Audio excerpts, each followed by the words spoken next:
Dear Shiv ભગવાન, મારા શિવ ભગવાન, આ હાલતમાં મેં ઘણા લોકોના દુઃખ દૂર પણ કર્યા છે, ઘણા લોકોને દુઃખી પણ કર્યા છે. દુઃખીને અજાણતા કર્યા હશે, દુઃખ દૂર મેં જાણતા કર્યા હશે.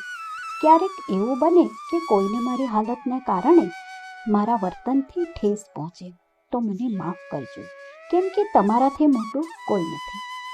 મેં હંમેશા એવું મહેસૂસ કર્યું છે કે હું ખુદને ખુશ રાખવા જાઉં, મારા સ્નેહીજનો મારાથી ખુશ નથી રહેતા, અને મને અને મારા સ્નેહીજનોને ખુશ રાખવા જાઉં તો મારા વડીલો મારાથી ખુશ નથી રહેતા.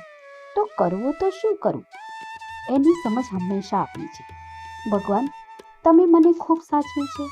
હું તમારી હિંમત પ્રમાણે મારું જીવન જીવી રહી છું. મને આગળ પણ હિંમત આપતા રહેજો.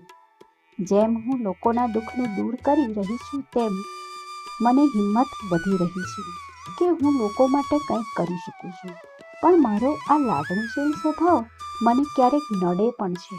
આ સ્વભાવ હોવાને કારણે લોકોની કાળજી અનાયાસે લેવાઈ જાય છે, જેનું ફક્ત એક જ કારણ છે કે મારો એ હકીકતનો સ્વભાવ છે. હું આ કોઈને જલ્દીથી પોતાના નથી બનાવતી, પણ મારી સાથે વાત કરનારને હંમેશા પોતાના હોય એવું એની જાતે જ મહેસૂસ થઈ જાય છે.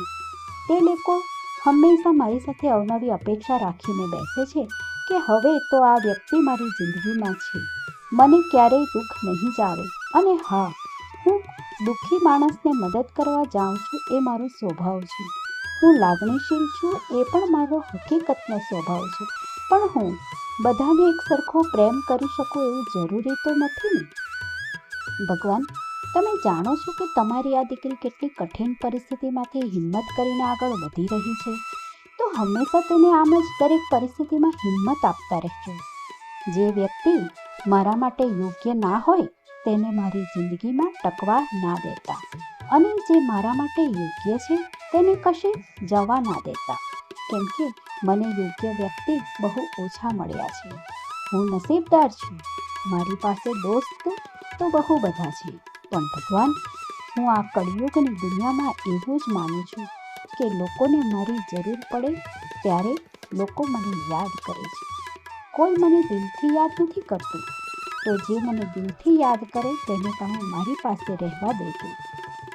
આજે તમને પત્ર લખવાનું કારણ એક જ કે તમને મારી લાગણી અને મારી ઈચ્છા વ્યક્ત કરવી હતી, જે ઘણા દિવસથી ઈચ્છા હતી, પણ આજે થયું કે લાવ લખી જ નાખું.